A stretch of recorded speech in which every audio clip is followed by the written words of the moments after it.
Demon slayer episode number 7।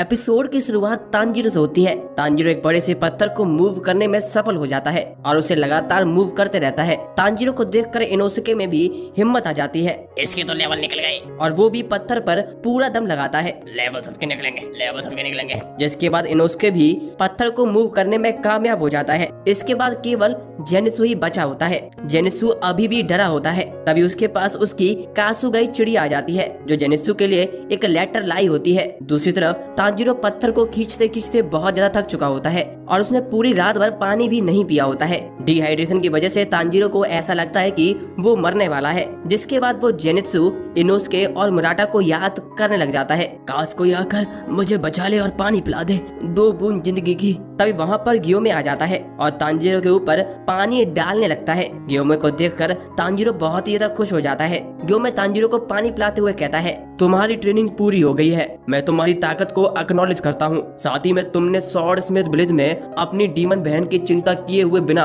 वहाँ के लोगों की जान बचाई थी, इसीलिए मैं तुम्हारे प्रयासों की प्रशंसा करता हूँ। इस पर तांजीरो ग्योमे से कहता है, जैसा आप सोच रहे हैं वैसा नहीं है। ये मेरा नहीं बल्कि नेजुको का डिसीजन था। मैं उस समय डिसीजन नहीं ले पाया था, जिसकी वजह से गाँव वाले मरने के बहुत करीब थे, इसीलिए आपको मेरी प्रशंसा नहीं करनी चाहिए। तांजीरो की बात सुनकर ग्योमे बच्चों के बारे में सोचता है और कहता है, बच्चे बहुत ही ज्यादा प्योर और वीक होते हैं। वो भले ही झूठ बोलते हो पर उनके अंदर कोई भी स्वार्थ नहीं होता है। तांजीरो की सच्चाई को देखकर ग्योमे सोचता है, तांजीरो सही में दूसरों से अलग है। आगे तांजीरो कहता है, मैं हमेशा सही रास्ते पर रहना चाहता हूँ जिसमें कोई न कोई मेरी हेल्प जरूर करता है। उस समय मेरी हेल्प नेजुको ने की थी, इसीलिए आप मुझ पर इतनी जल्दी विश्वास मत करो। इसके बाद तांजीरो ट्रेनिंग और पानी के लिए ग्योमे को शुक्रिया कहता है। तांजीरो की बात सुनकर ग्योमे सोचता है, चाहे कोई भी कुछ कहे मैं तुम पर पूरा विश्वास करता हूँ। इसके बाद ग्योमे तांजीरो को अपनी स्टोरी सुनाने लगता है। हमें बताया जाता है कि ग्योमे एक टेंपल में अनाथ बच्चों की देखभाल किया करता था। एक दिन ग्योमे सभी के लिए फिश लेकर आता है। वहाँ पर एक छोटी लड़की होती है जिसका नाम सायो होता है। सायो ग्योमे को अपनी फिश देते हुए कहती है, आप हम सभी का बहुत ख्याल रखते हैं, जिसकी वजह से आप पतले हो गए हैं, इसीलिए आपको ये फिश खाने की ज्यादा जरूरत है। ग्योमे सायो को समझाते हुए कहता है, मैंने कड़ी ट्रेनिंग की है जिससे मुझ पर भूख का कोई असर नहीं होता है, इसीलिए इस फिश को तुम ही खा लो। इसके बाद सभी लोग खुशी खुशी खाने लगते हैं। ग्योमे सभी का बहुत ही अच्छे से ख्याल रखता है और सभी लोग एक फैमिली की तरह रह रहे होते हैं। पर एक रात को उन्हीं में से एक बच्चा टेंपल पहुंचने में लेट हो जाता है और उसे डीमन पकड़ लेता है। वो बच्चा खुद की जान बचाने के लिए उस डीमन को बाकी लोगों का पता बता देता है। ग्योमे टेंपल को डीमन से बचाने के लिए टेंपल के चारों ओर विस्टेरिया की फूलों से बनी अगरबत्ती जलाता है, पर वो बच्चा सारी अगरबत्ती बुझा देता है और डीमन को टेंपल के अंदर लेकर आ जाता है। डीमन घुसते ही 4 बच्चों को तुरंत मार देता है। बाकी के बचे हुए 4 बच्चों में से 3 बच्चे ग्योमे की बात नहीं मानते हैं और वहाँ से खुद ही भागने लगते हैं, जिसके बाद डीमन उन्हें भी मार देता है। ग्योमे तांजीरो से कहता है, उस समय हमारे पास भरपेट खाना नहीं था, जिसकी वजह से मैं बहुत पतला और कमजोर था। अब एक अंधा इंसान क्या ही कर सकता है। यही सोचकर बाकी के बच्चों ने मेरी नहीं सुनी, पर वहाँ पर केवल एक छोटी बच्ची थी, सायो, जिसने मेरी बात सुनी थी। उस बच्ची को बचाने के लिए मैंने डीमन से लड़ाई करी। डीमन की वजह से ही ग्योमे के माथे पर चोट का निशान बन जाता है, पर ग्योमे अपनी पूरी पावर के साथ उस डीमन पर हमला करता है और उसे बुरी तरह मार देता है। ग्योमे ने पहली बार किसी लिविंग क्रिएचर को मारा था, जिसको सोचकर ग्योमे आज भी कांप जाता है। ग्योमे को उस दिन खुद की असली पावर का एहसास होता है। ग्योमे लगातार डीमन के सर पर मारता रहता है जब तक दिन नहीं हो जाता। ग्योमे अपनी पूरी पावर का यूज करके सायो को बचा लेता है, पर साथ में बहुत कुछ खो भी देता है। बाद में गाँव वाले वहाँ पर पहुँच जाते हैं और सायो से पूछते हैं कि क्या हुआ। सायो इतनी ज्यादा डरी हुई होती है कि वो ग्योमे को मॉन्स्टर बताने लगती है और सभी से कहती है कि ग्योमे ने ही सभी को मारा है। ग्योमे तांजीरो से कहता है, आखिर सायो केवल 4 साल की बच्ची ही तो थी, मैं उसे ब्लेम नहीं कर सकता हूँ,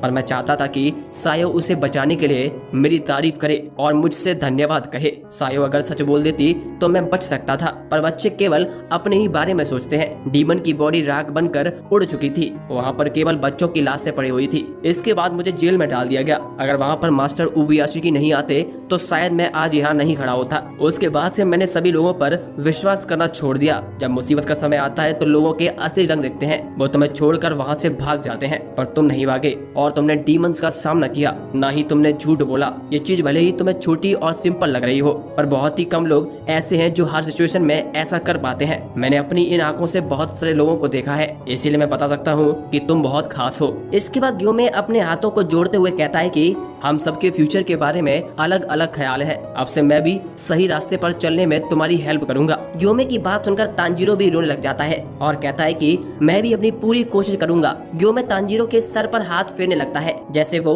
सायो के सर पर हाथ फेरता था। इसके बाद तांजीरो की ग्योमे के साथ ट्रेनिंग खत्म हो जाती है। अगले सीन में गेन्या, तांजीरो और इनोसुके लंच कर रहे होते हैं। गेन्या तांजीरो से कहता है, शुरुआत में ग्योमे ने मुझे अपना स्टूडेंट नहीं बनाया था क्योंकि मेरे पास कोई टैलेंट नहीं था, पर बाद में जब उन्हें पता चला कि मैं डीमंस को खा रहा हूँ तो उन्होंने मुझे अपना स्टूडेंट बना लिया और मिस कोचो से मेरा पूरा चेकअप करने को भी कहा। हम देखते हैं कि इनोसुके केवल खाने पर फोकस कर रहा होता है। लेवल निकलेंगे। अपना खाना खाने के बाद इनोसुके जेनित्सु का भी खाना भी खाने लगता है, पर तांजीरो इनोसुके को रोक देता है। आगे तांजीरो और गेन्या शिनोबु के बारे में बात करने लगते हैं कि कैसे शिनोबु बार बार गेन्या को डांटती रहती थी क्योंकि गेन्या अपनी हेल्थ का ध्यान नहीं रखता था। तांजीरो गेन्या से कहता है कि मैं अब गियू के साथ ट्रेनिंग करने जा रहा हूँ, क्या तुम मेरे साथ चलोगे? इस पर गेन्या कहता है, मेरी ट्रेनिंग अभी भी खत्म नहीं हुई है, मैंने अब तक पत्थर को थोड़ा सा भी मूव नहीं किया है। ये सुनते ही इनोसुके गेन्या का मजाक उड़ाने लगता है। तुम्हारे लेवल कभी नहीं निकलेंगे।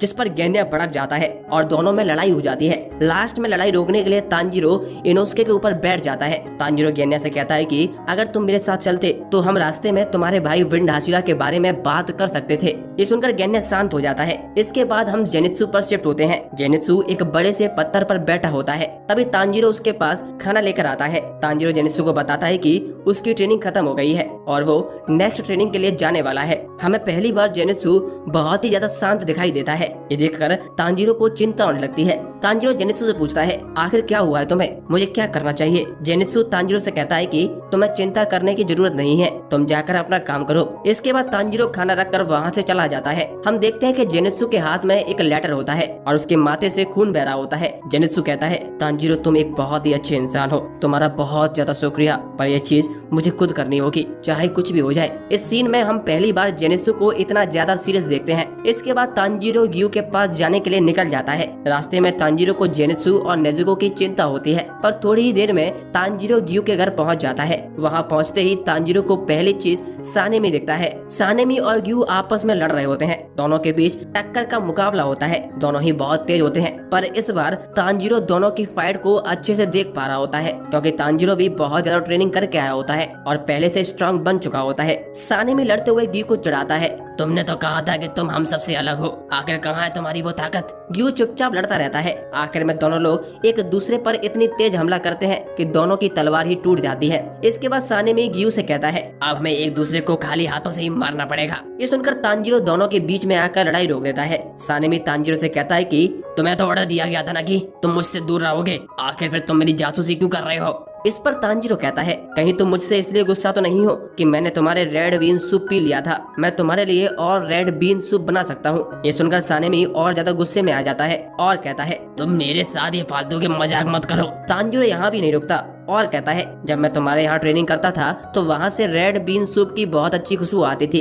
क्या तुम्हें रेड बीन सूप इतना ज्यादा पसंद है? तांजीरो की बात सुनकर गियू भी सानेमी से पूछता है, क्या तुम्हें रेड बीन सूप पसंद है? ये सुनकर सानेमी का गुस्सा और ज्यादा बढ़ जाता है और वो तांजीरो को मुक्का मार कर हवा में उड़ा देता है। थोड़ी ही देर बाद जब तांजीरो को होश आता है तब तक सानेमी वहाँ से जा चुका होता है। तांजीरो गियू से पूछता है कि आखिर तुम सानेमी से लड़ क्यों रहे थे? इस पर गियू बताता है कि हम लड़ नहीं रहे थे, बल्कि ये हाशिरा ट्रेनिंग का हिस्सा था जिसमें हम हाशिरा आपस में लड़ते हैं। तांजीरो गियू से माफी मांगता है कि मैंने तुम्हारी ट्रेनिंग खराब कर दी। इस पर गियू कहता है, ऐसा नहीं है, मुझे सानेमी से बात करनी नहीं आती और सानेमी हमेशा गुस्से में रहता है। अब मुझे सानेमी का फेवरेट फूड पता है, तो जब भी मैं उससे मिलूंगा तो मैं उसे रेड बीन सूप दे दिया करूंगा, जिससे हम लोग अच्छे दोस्त बन जाएंगे। अगले सीन में रात हो जाती है। हम सानेमी पर शिफ्ट होते हैं। इगुरु और टोकिटो दोनों ही अवेलेबल नहीं होते और सानेमी को ट्रेनिंग करनी होती है, इसीलिए सानेमी अकेले ही ट्रेनिंग करने की सोच रहा होता है। उसे तांजीरो की रेड बीन सूप वाली बात भी याद आती है। ये सोचकर सानेमी और ज्यादा गुस्से में आ जाता है। सानेमी आगे चल ही रहा होता है,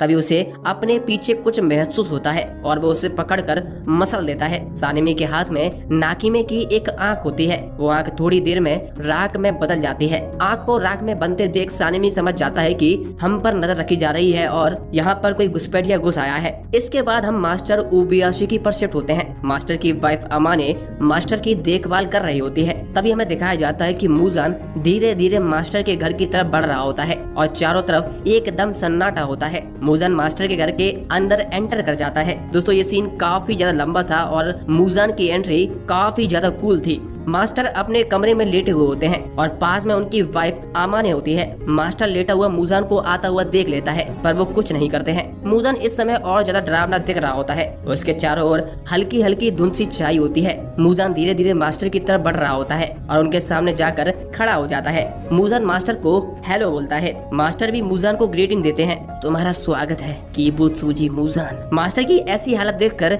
मूजान कहता है तुम्हारी हालत तो पहले से बहुत ज्यादा खराब है। और इसी के साथ ये एपिसोड खत्म हो जाता है।